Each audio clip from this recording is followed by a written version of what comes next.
হচ্ছে না, এটা আমি তোমাদেরকে ইনফরমেশন গুলো দিয়ে দিব, অসুবিধা নেই। হ্যাঁ, তো ও, আমার কথা বুঝতে পারছো যে এটা আমার ফল্ট। তোমাদেরকে এক হচ্ছে অপেক্ষা করিয়ে রেখেছি, সেকেন্ডলি আবার মানে তোমাদের ক্লাসটার কন্টেন্টটা মিস হবে না ইনশাল্লাহ। আমরা একদিন বলেছিলাম যে আমরা বৃহস্পতিবার 3:30টায় নিব, কিন্তু 3:30টায় আমি আসলে টাইম দিতে পারি নাই। আমি তোমাদের আলাদা একটা জুম লিংকই পাঠিয়ে দেবো, ঠিক আছে? যে ওখানে আমাদের প্রশ্ন প্লাস আমাদের মেকআপ ক্লাসটা আমি করে নেব, ঠিক আছে? আমাদের একটা আসলে এফএওর একটা ওয়েবিনার চলছে, সেটার থেকে আমি তোমাদের, আমার খেয়াল ছিল, আমি ছিলাম যে 11টায় ক্লাস, আমি তোমাদের সাথে 45 মিনিট ক্লাস নিয়ে আবার চলে যাব, কিন্তু দেখা যাচ্ছে যে আসলে হচ্ছে না। তো আমি যেটা বলছিলাম, তোমাদের এফেক্ট অফ পিএইচ, এই এটা হচ্ছে তোমাদের সেকেন্ড অ্যাসাইনমেন্ট। হ্যাঁ, তো সেকেন্ড অ্যাসাইনমেন্টে তোমাদের আমরা বলেছিলাম, এমনি সংক্ষেপে বলেছিলাম যে effect of solution pH on the chemical species, secondly হচ্ছে এফেক্ট অফ অ্যাপোপ্লাজমিক পিএইচ, আর থার্ড হচ্ছে influence of the rhizosphere pH on the proton electron gradient. হ্যাঁ, ঠিক আছে, যে which controls the proton coupled solute transport. তো এটা তো, আর আমাদের নেক্সট ক্লাসে আমরা যেটা পড়বো সেটা হচ্ছে যে interaction between ions in soil plant system. হ্যাঁ, বলো, কিছু বলছো? আচ্ছা, যাই হোক। আপনার question ছিল, হ্যাঁ, স্যার একটা প্রশ্ন ছিল। বলো, অসুবিধা নেই। স্যার এই যে অ্যাপোপ্লাজমিক পিএইচ এর ক্ষেত্রে হ্যাঁ, আপনি বলেছিলেন যে যখন পিএইচ হাই হয় তখন প্রোটনটা কম থাকে, তার মানে হচ্ছে অ্যানায়নটা বেশি থাকে। না, আমি আমি যেটা বলতে চাচ্ছিলাম যে অ্যাপোপ্লাজমিক পিএইচটা তোমার মেইনলি ডিটারমাইন করে যে অ্যাপোপ্লাজমে কোন ধরনের আয়নগুলোর তোমার বেশি মানে অ্যাভেলেবল থাকবে। হ্যাঁ, এটা ডিপেন্ড করবে যে আমরা উদাহরণ হিসাবে বলছি যে যদি প্রোটন মানে বেশি কি ক্যাটায়নের সংখ্যা মানে ধারণ ক্ষমতা যদি বেশি থাকে, তার মানে আমি বলছি যে প্রোটনও বেশি, তার মানে সেক্ষেত্রে পিএইচটা কি কম থাকবে, এরকম কিছু একটা বলেছিলাম। স্যার এটা কি আসলে অ্যাপোপ্লাজম যখন রিজার্ভার হিসেবে কাজ করছে তখন?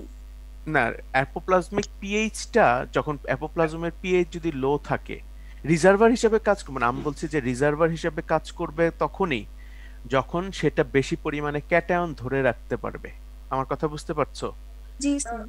হ্যাঁ, যখন ক্যাটায়ন ধরে রাখতে, এখন এই ক্যাটায়নগুলি মানে এখন যে তোমার অ্যাপোপ্লাজমের পিএইচ ডিটারমাইন করবে ক্যাটায়ন বেশি থাকবে না কম থাকবে, অ্যানায়ন বেশি থাকবে না কম থাকবে। জি স্যার। স্যার আসলে রুট আপটেকের ক্ষেত্রে মানে এটা কিভাবে, মানে এটা কি বাইরে থেকে রুট থেকে নিউট্রিয়েন্টটা আসার জন্য এটা, নাকি অ্যাপোপ্লাজম থেকে ভাস্কুলার অ্যাপোপ্লাজমের বান্ডেলে থেকে, যাওয়ার ক্ষেত্রে?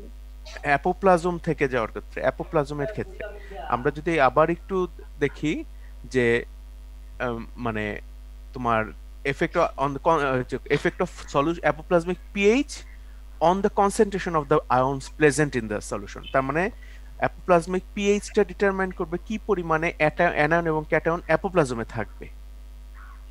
আমরা যদি বলো তাহলে আমরা এটা আরেকবার একটু ডিসকাস করবো, অসুবিধা নেই, নেক্সট ক্লাসে শুরুতেই পুরোটাই। কিন্তু তোমাদের এটা কিন্তু অ্যাসাইনমেন্ট, এই মানে এই 3টা পয়েন্ট উইথ এক্সাম্পল তোমরা একটু আমাদেরকে অ্যাড্রেস করবে আর কি। যাই হোক, স্যার আরেকটা কোশ্চেন ছিল। বলো। এই ক্লাসে ক্লাসে স্যার ক্লাস এই যে পিএইচ যখন বেশি হয় তখন ক্লাসে তো ক্লাসে আহ, মানে বা পিএইচ যখন কম হয় তখন তো প্রোটন বেশি, এক্ষেত্রে স্যার বলেছিলেন কাপল ট্রান্সপোর্ট হয়। হ্যাঁ, স্যার অ্যান্টিপোর্টটাও কি হবে এক্ষেত্রে? পিএইচ তো অ্যান্টিপোর্টে ইনভলভ না, না এখানে প্রোটনটা ও, ইনভলভ না। কে বলেছে তোমাদেরকে অ্যান্টিপোর্ট ইম্পোর্ট না? যেমন কথার কথা, তোমার অ্যান্টিপোর্ট ইচ্ছা করলে তোমার প্রোটন দিয়ে, 2টা প্রোটন দিয়ে তোমার একটা পটাশিয়াম বা ক্যালসিয়াম আয়ন ট্রান্সপোর্ট করতে পারে না। আয়ন ট্রান্সপোর্টার অনেক ধরনের আছে, আমরা তোমাদের কয়েকটা উদাহরণ দিয়েছি। হ্যাঁ, তোমার আহ, আহ, সে ক্যাটায়ন ট্রান্সপোর্ট করতে পারে অ্যান্টিপোর্ট দিয়ে, অ্যানায়নও ট্রান্সপোর্ট করতে পারে। এখন ডিপেন্ড করছে যে সেখানে কাপল ট্রান্সপোর্টারে বা তোমার কোন কোন ধরনের আয়নের এক্সচেঞ্জ হচ্ছে। তো নর্মালি বেশিরভাগ যেহেতু অ্যাবান্ডেন্ট আয়নগুলোর মধ্যে হাইড্রোক্সিল আয়ন, পটাশিয়াম আয়ন এবং ক্লোরাইড আয়ন আহ, এবং যে হাইড্রোজেন আয়ন, এগুলো অ্যাবান্ডেন্ট দেখে কাপল ট্রান্সপোর্টারে এগুলোর মাধ্যমে ট্রান্সপোর্ট মানে এক্সচেঞ্জটা বেশি হয়। হ্যাঁ, কিন্তু জি স্যার, বুঝতে পেরেছি। সোডিয়াম পটাশিয়াম ট্রান্সপোর্টারও আছে অনেক ক্ষেত্রে, তাই না? তো সেটা তো দুইটাই ক্যাটায়ন এবং ইয়ে, তো এটা ডিপেন্ড করছে আর কি তোমার কোন ট্রান্সপোর্টার। আর তবে যেটা বলা হচ্ছে যে প্রোটন মানে পিএইচটা এই কাপল ট্রান্সপোর্টার যদি পিএইচ মানে কম থাকে তাহলে হ্যাঁ প্রোটন পরিমাণ বেশি থাকছে বাইরে, যার ফলে কি সেখানে কাপল ট্রান্সপোর্টারের অ্যাক্টিভিটি বেড়ে যায়। জি স্যার, বুঝতে পেরেছি, থ্যাংক ইউ স্যার। তো এনিওয়ে আমরা যেটা বলছিলাম যে আমরা নেক্সট ক্লাসে আসলে আলোচনা করব যে interaction between ions in the soil plant system. এবং সবচেয়ে বড় কথা খালি ইন্টারাকশনটা পড়ো না, এটা আমরা কিভাবে আমাদের বিভিন্ন প্র্যাকটিক্যাল যে প্রবলেম সলভিং এ এই নলেজটা কিভাবে কাজে লাগাতে পারবো সেরকম কিছু সিনারিও নিয়ে আমরাও নেক্সট ক্লাসে আলোচনা করব। ঠিক আছে? তো আর তোমাদের তো স্যার ক্লাসটা রেকর্ড করলে ভালো হতো স্যার। ক্লাসটাতে আসলে আমি তো কিছু আলোচনাই করছি না এটার জন্য। এটা রেকর্ড করে শুধু শুধু মানে আমি তোমাদের নেক্সট ক্লাসে আবার এখান থেকেই শুরু করব, সোজা কথা। জি স্যার। আর তোমাদের যেটা হচ্ছে যে তোমাদের আইডি গুলি একটু আমাকে এখানে স্যার আমরা তুমি চ্যাট বক্সে দিয়ে দিচ্ছি স্যার। দিয়ে দাও একটু, অসুবিধা নেই। জি ঠিক আছে, জি স্যার। তো আমরা তাহলে এখান থেকে সাইন অফ করব আর কি। ঠিক আছে, তো আমরা নেক্সট ক্লাস থেকে আমরা এই যে ইন্টারাকশন বিটুইন আয়নসটা পড়বো আর কি মেইনলি। ঠিক আছে, আর আমি দুঃখিত আবারও যে তোমাদের অপেক্ষা করিয়ে রাখার জন্য এবং ক্লাসে। হ্যাঁ, ওকে, ঠিক আছে। স্যার কাল বিকেলে ক্লাস করবেন আমাদের? তো কালকে তোমরা কি আমাকে কালকে সময় দিতে পারবে? না স্যার, সে তো স্যার না স্যার, রাইট শিডিউল স্যার। হ্যাঁ, রাইট শিডিউল স্যার। কালকে তো স্যার ক্লাস আছে আমাদের স্যার। মানে বিকেলে? স্যার বিকালে তো স্যার ওইভাবে সবার সম্ভব হয় না, দেখা যাচ্ছে অনেকে স্যার জি স্যার, অনেক দূরে যে ক্লাস করে স্যার, তারপরে স্যার মানে অনেকের বাসায় নেটওয়ার্ক পায় না, সেক্ষেত্রে দেখা যাচ্ছে কালকে যে তো 9টায় ক্লাস নাই, 9টায় নেওয়া যায়। 9টায় ক্লাস নাই? কালকে 9টায় আমার একটা ক্লাস আছে। আমি স্যার সকালে অনেকের ক্লাস থাকে স্যার, কাজ থাকে অনেকের স্যার। স্যার আমার মতে স্যার তার কোনো হিউজ কালকে টাইম আছে থাকছে। না না, তোমাদের ক্লাস আসলে ওইরকম ভাবে না, মানে আমি একটা ওপেন যে ক্লাসের টাইম দিব, যে পারবে আসবে, আর না থাকলে আসার দরকার কাজ নেই। আছে স্যার, নাই তো, অনেকেরই কাজ আছে স্যার, এজন্য সমস্যা। যারা কাজ আছে তাদের স্যার শোনো, স্যার যাদের আপনি কাজ আছে। স্যার আমাদের শনিবার সকালবেলা নিয়েও যায়। এটা তো আসলে স্যার একটু হয়ে যায়। কি বলো?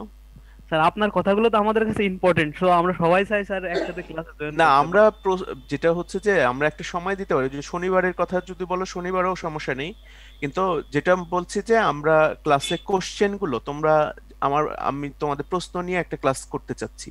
তো তুমি যেটা করতে পারো যে গুগল ক্লাসরুমে তোমাদের প্রশ্নগুলো টাইপ করে দিতে পারো, আমরা সেগুলো আলোচনা করব এবং ক্লাসের রেকর্ডিং আমরা দিয়ে দেব। যারা ওখানে থেকে আরো প্রশ্নগুলো পিঠে আরো কিছু প্রশ্ন দিতে পারো তারা ক্লাস করলে অসুবিধা নেই। ঠিক আছে? আহ, আমি মানে এই ক্লাসগুলো সুবিধা তো হচ্ছে যে সবাই প্রেজেন্ট না থাকলেও তোমরা ক্লাসটাতে অ্যাক্সেস করতে পারবে, এটা সবচেয়ে বড় সুবিধা, তাই না? আমার কথা ওকে? তা আমি একটা টাইম দিয়ে দিব, ওকে, আমাদের যে ইয়েতে এবং লিংক সহ আমাদের গুগল ক্লাসরুমে দিয়ে দিব। তো তোমরা যদি প্রেফার করো, যারা প্রেফার করছো শনিবার, তারা জাস্ট এখানে যে স্যাটারডে বলে একটা টাইপ করে দাও, তাহলে আমি দেখবো যে মোটামুটি কতজন বলছো। আদারওয়াইজ আমরা দিন বিকেলে নিব। স্যার একটা পোল তৈরি করেন স্যার। তাই?